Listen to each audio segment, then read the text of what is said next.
You're finished. Get out! She had worked there for 30 years. 30 years of early mornings, late nights, missed holidays, and a smile on her face every single day. And in less than 60 seconds, he took all of it and threw it in the trash, right in front of everyone. He didn't call her into his office. He didn't even lower his voice. He pointed at her like she was a piece of furniture he was done with and said, "You're finished, Dorothy. Get out."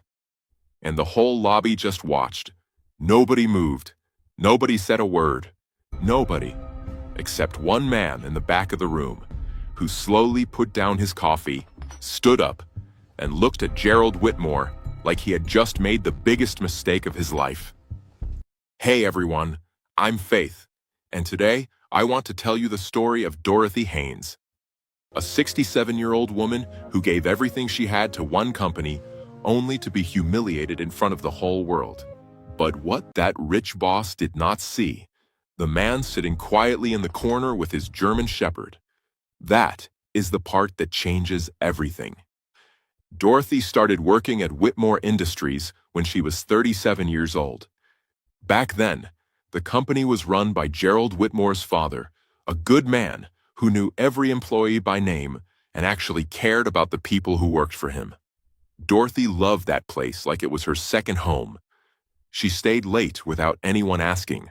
She trained new employees with kindness and patience. She showed up sick when she probably should have stayed in bed because she didn't want to leave her team short. For 30 years, she gave that place everything she had. But when Gerald Whitmore Jr. took over 5 years ago, everything changed. Gerald didn't care about loyalty. He didn't care about how long someone had worked there or how hard they had given their life to that company. He wanted young faces and fast results. He wanted people who looked good in meetings and talked big in front of clients. One by one, Dorothy watched people her age get quietly pushed out the door. She kept her head down. She worked even harder. She told herself that 30 years of loyalty had to mean something. It didn't. Not to Gerald.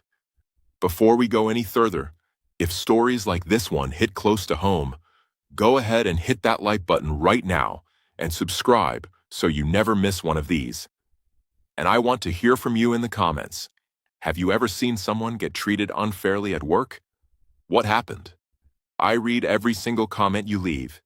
It was a regular Tuesday morning when Dorothy made a small mistake. She sent a client report to the wrong email address. It was fixable. It took 3 minutes to correct. But Gerald had been looking for a reason, and now he had one.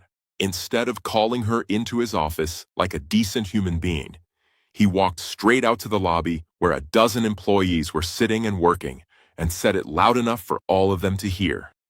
30 years, and this is what I get from you? You're a liability, Dorothy. You always have been. Clean out your desk and go. She didn't scream. She didn't cry in front of him. She held her folders against her chest, straightened her back, and walked toward the exit with whatever dignity she had left. And the whole lobby stayed frozen. What Gerald did not notice was the man sitting in the waiting area near the front entrance. Petty Officer Ethan Briggs was in full U.S. Navy SEAL uniform, sitting perfectly straight with his cover resting on one knee. Right beside him sat Duke, a big, calm German Shepherd with steady brown eyes that had seen more of the world than most people ever will. Ethan had come to the building for a meeting with a veteran support organization on the 4th floor. He had been sitting there quietly the whole time. He had heard every single word Gerald said, and something inside him decided he was not going to just sit there and let it go. As Dorothy reached the revolving door, Ethan stood up.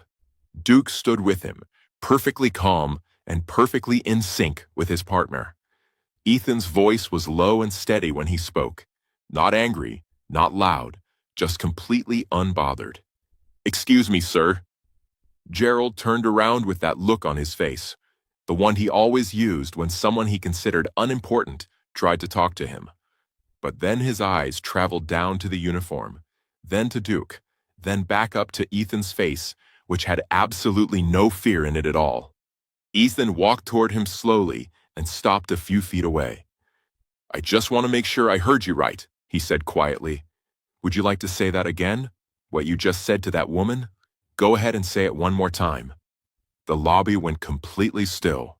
Nobody typed. Nobody moved. Gerald's mouth opened and then closed and then opened again. Because the thing about men like Gerald is that they are only brave when nobody is going to push back. Ethan didn't threaten him. He didn't raise his voice. He just stood there, calm, solid, completely at peace, with Duke sitting right beside him like a statue. And that silence said everything. "That's what I thought," Ethan said softly. Then he turned around, walked to the door, held it open for Dorothy, and the three of them walked out into the morning together. Dorothy sat down on a bench outside and finally let herself cry. Not because she was ashamed, because someone had actually seen her. Ethan sat with her for almost 20 minutes. He told her she had nothing to be embarrassed about. He told her that real strength is never about how loud you can tear someone down. It's about how quietly you can lift someone up. 3 weeks later, Dorothy was hired by a competing company that had heard the whole story. They brought her in as a senior consultant at the highest salary she had ever earned in her life. And Gerald, several of his biggest clients, quietly started taking their business elsewhere. Turns out, people were watching that lobby more carefully than he thought. Some people spend their whole lives thinking that power means making others feel small. But what Ethan did that morning didn't take weapons or money or a big title. It just took the courage to stand up and say, "Not like this, not today." Real dignity is quiet. Real strength doesn't need an audience.